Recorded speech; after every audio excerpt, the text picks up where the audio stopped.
Como guerras alavancarão a adoção de criptomoedas, segundo a perspectiva do dilema do prisioneiro. Este é o Visão Libertária, sua fonte de informações descentralizadas e distribuídas. Após a invasão da Ucrânia por parte de tropas de soldados escravos de Putin, o governo da Ucrânia começou a aceitar Bitcoin e outras criptomoedas desde quinta-feira, 24 de janeiro de 2022. Por enquanto, no momento em que narro este artigo, 1º de março, às 2 horas da tarde, pouco mais de 8.200.000 dólares em Bitcoin já foram enviados para apoiar os ucranianos que estão sob ataque da Rússia. Pelo perfil oficial no Twitter, @Ukraine, o governo ucraniano pediu para que fiquem ao lado do povo da Ucrânia e informou o endereço das carteiras em Bitcoin e outras criptomoedas, como Ethereum e Tether. Em poucas horas após o anúncio, feito no sábado do dia 26, a arrecadação já estava em cerca de 788 mil dólares. As guerras poderão levar a um caminho sem volta para o padrão cripto internacional nas próximas décadas. A sustentação lógica pensada por Satoshi Nakamoto, criador do Bitcoin, transcende a mera valorização do ativo em relação à moeda fiduciária. A base lógica do uso globalizado do Bitcoin se firma na teoria dos jogos. Em suma, a teoria dos jogos é um raciocínio matemático para modelar fenômenos comportamentais que podem ser observados quando 2 ou mais agentes de decisão interagem entre si. Quando 2 ou mais pessoas precisam tomar decisões que podem ser conflitantes, existem ponderações feitas por cada indivíduo que podem chegar a um meio-termo entre todos os participantes, porque isso evita um cenário pior onde todos perdem. No caso do Bitcoin, o valor a ser maximizado é a liberdade. E se nenhum tomador de decisão ajudar na liberdade do outro, ambos ficarão numa situação pior do que estavam. Mais especificamente, a adoção de Bitcoin por parte de estados nacionais pode ser analisada à luz do dilema filosófico do prisioneiro, o qual tem muito a ver com teoria dos jogos e que será explicado de forma sucinta neste vídeo. Imagine que 2 bandidos, Alf e Bob, foram presos pela polícia. A polícia, querendo obter uma confissão do crime de cada um, coloca-os em celas separadas e incomunicáveis. Cada um deles é interrogado por um policial, que lhes oferece o mesmo acordo com as seguintes proposições. 1. Ou você confessa o crime ou permanece em silêncio. 2. Se você confessar, mas seu parceiro permanecer calado, o inquérito será nulo e você será solto. Neste caso, sua confissão será usada contra o seu parceiro, que será condenado à pena de morte. 3. Se você permanecer em silêncio e seu parceiro confessar, ele será liberto e você será condenado à pena de morte.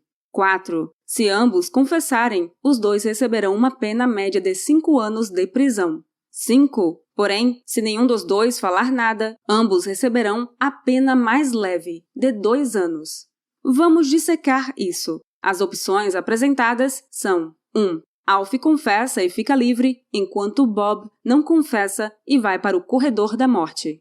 2. Alf e Bob permanecem em silêncio e recebem penas leves. 3. Alf e Bob confessam e recebem penas moderadas de prisão. E 4. Bob confessa e fica livre, enquanto Alf não confessa e vai para o corredor da morte. Do ponto de vista de Alf, a melhor opção é ficar livre, implicando-se que ele confesse e que Bob fique em silêncio e morra. A segunda melhor opção para Alf é permanecer em silêncio, confiando que Bob também ficará calado, o que lhes proporciona a pena de apenas 2 anos de cárcere. O terceiro cenário seria Alf confessar e seu parceiro Bob confessar também, resultando em 5 anos de prisão para cada um deles. É um dilema para Alf ficar calado, pois se Bob confessar, o que vai acontecer? Alf vai morrer.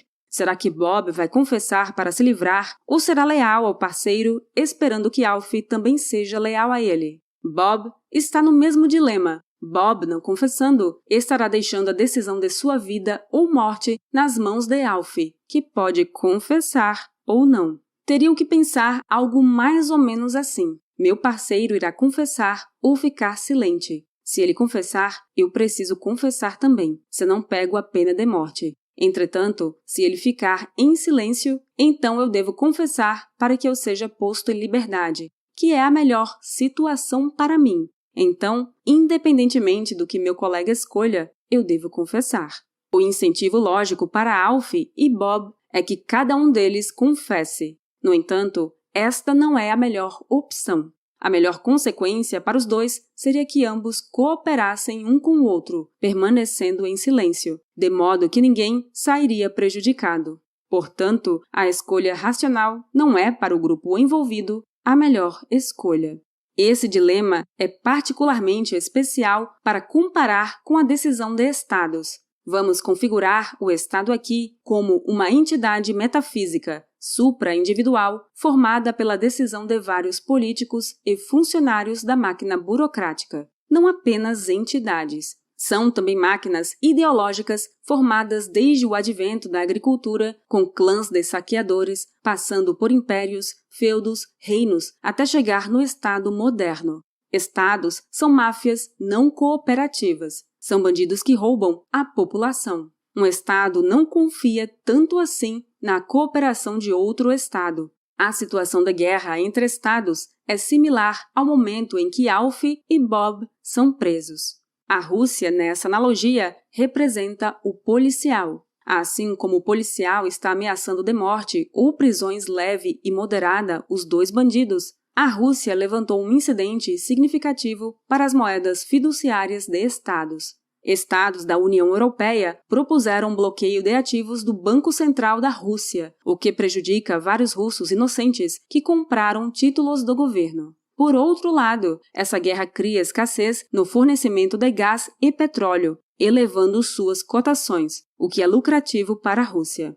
O ponto é, o sistema financeiro mundial está abalado. Mencione-se ainda a corrida aos bancos na Ucrânia, levando a população ucraniana a ter ainda mais escassez de moeda fiat. Agora entenda onde entra a analogia dos prisioneiros. Cada país comete seus crimes diariamente com o uso de suas moedas de curso forçado. Criam inflação, controlam o dinheiro do seu respectivo povo, cobram impostos, financiam espionagem e propaganda, manipulam os medos, associam-se a corporativistas perniciosos, entre outros. As nações não querem o Bitcoin, nem o FMI quer, nem a ONU, nenhum globalista quer. Até lutam contra ele, ou seja, são como criminosos permanecendo em silêncio, enquanto fazem suas demagogias populistas. Não adotam o Bitcoin como moeda, não o reconhecem como moeda e desestimulam os indivíduos de usá-lo. Ah, é um ativo sem lastro, financia o terrorismo, gasta eletricidade, grita o bicho-papão estatal.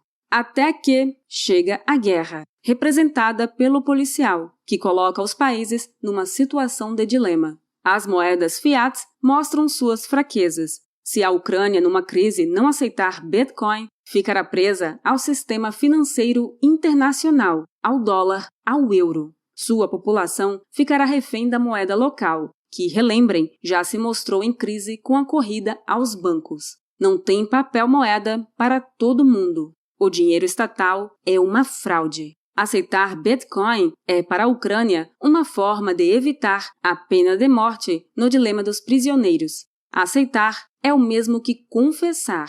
O melhor para a Ucrânia seria não ter que admitir o Bitcoin e os outros países não admitirem também. Essa cooperação existe quando não há crises bélicas entre os países. Essa era sua situação cômoda estatal. Só que a guerra veio. Adotar o Bitcoin torna-se o mesmo que um prisioneiro confessar o crime. Não é o melhor dos mundos para o Estado, mas é a medida mais racional a se fazer no momento de crise. O povo precisa urgentemente comprar comida, armas, combustíveis e se locomover. Mesmo que usem a moeda fiat, o Bitcoin favorecerá a troca ponto a ponto por dólar, euro, rublos, francos, sem ter que necessariamente depender da estrutura física de um banco na Ucrânia. Passada essa guerra, a Ucrânia não poderá dizer para sua população que Bitcoin não é legítimo. Não vai ser tão simples proibir.